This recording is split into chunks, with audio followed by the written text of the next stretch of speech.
imposing the law. You have to make note that the judge are the one that gonna impose the law. Okay? Now, on the next person is the accuser.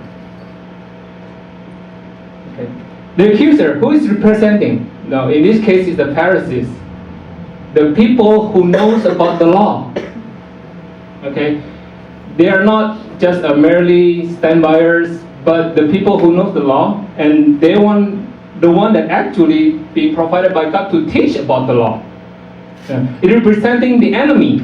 It talks about Satan. Even now, could be also false teachers in the church. You have to be careful. It is that we have to know what it is. Okay, the one that also knows about the law but notice these people, the Satan and the false teachers, actually they acknowledge that God exists. You have to know that.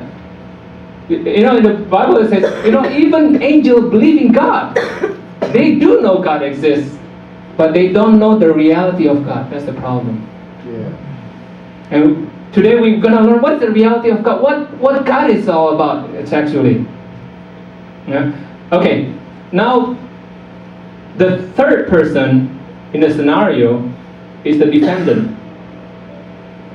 Okay. The defendant is the person who may not or may know about the law, but was caught in transgressions of the law. Okay?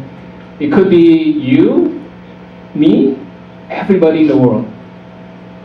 When God gave the law, He gave it to the Israelites for one reason.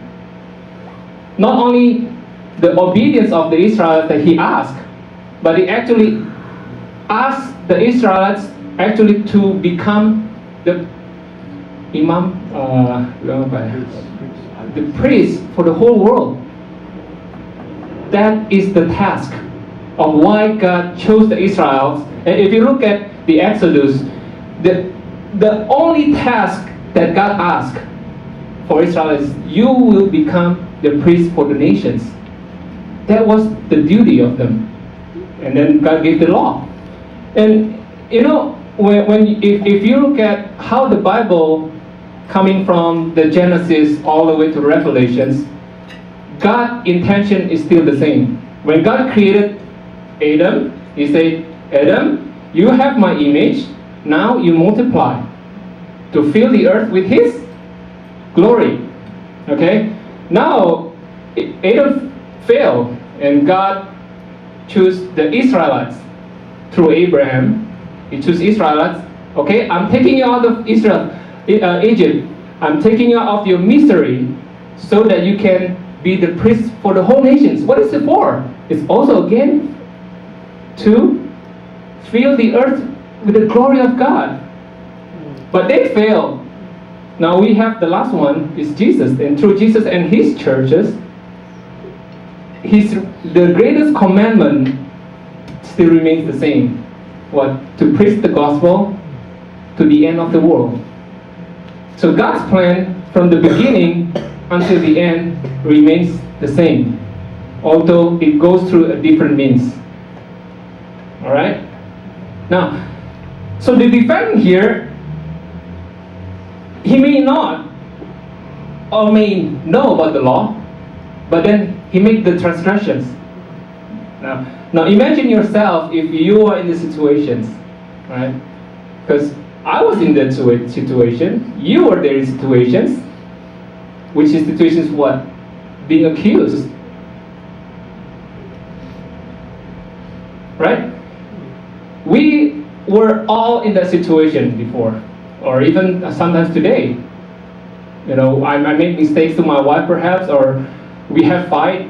By the way, there will be fights in the family.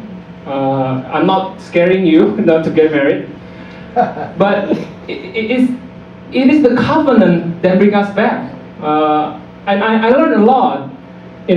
When you go in the school or educations, right? You go to high school for 3 years, and then you're done. Oh, you graduated. And then you go to college, another 4 years.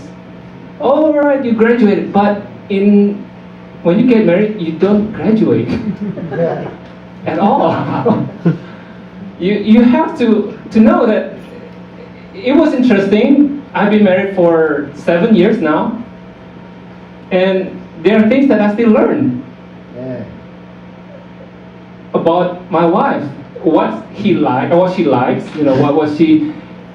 her opinion is. I still don't grasp it. I mean, I can say that I'm a fool. It is.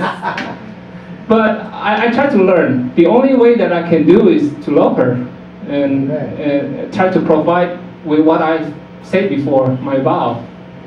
And the vow itself probably is the most powerful thing that we should remember from time to time of what we did. It's like, yeah, Lord, this is what I'm promised to her, no matter what she said, no matter what I said, no matter what I do, whatever she do, this is the things that we want to do, and this is not like a love story. It's, I want to grow old with you, hold hands together until like 60, 70, 80 years old or whatever. It is, but life itself is the covenant between you and your wife, your husband and your wife. And I thought it was there's so many stories that I can tell.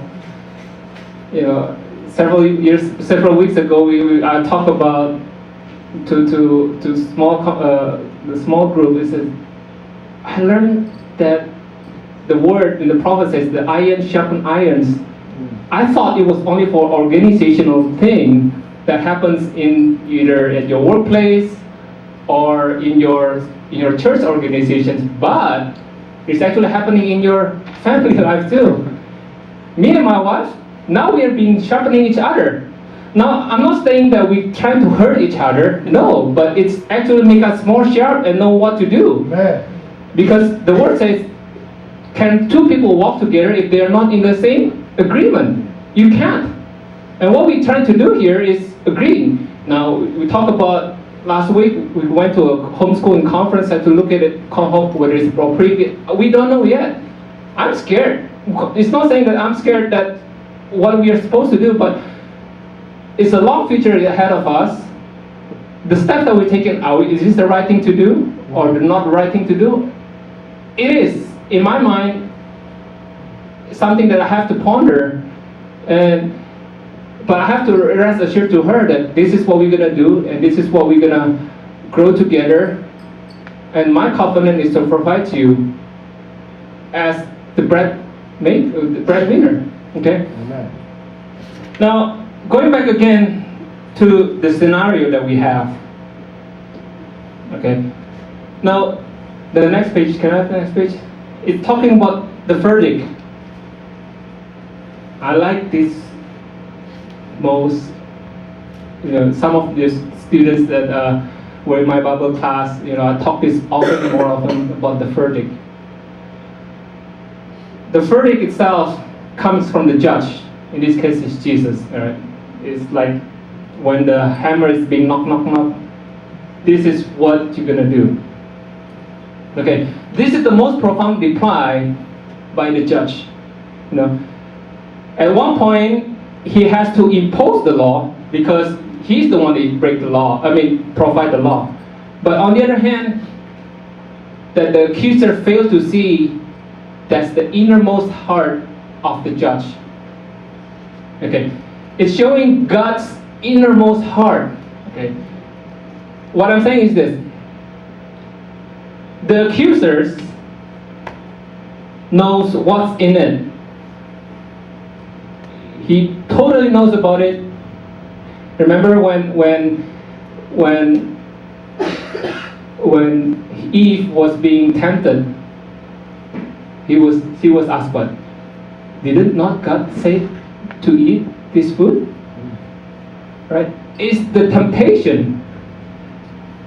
He knows what God said. The evil one knows what God said.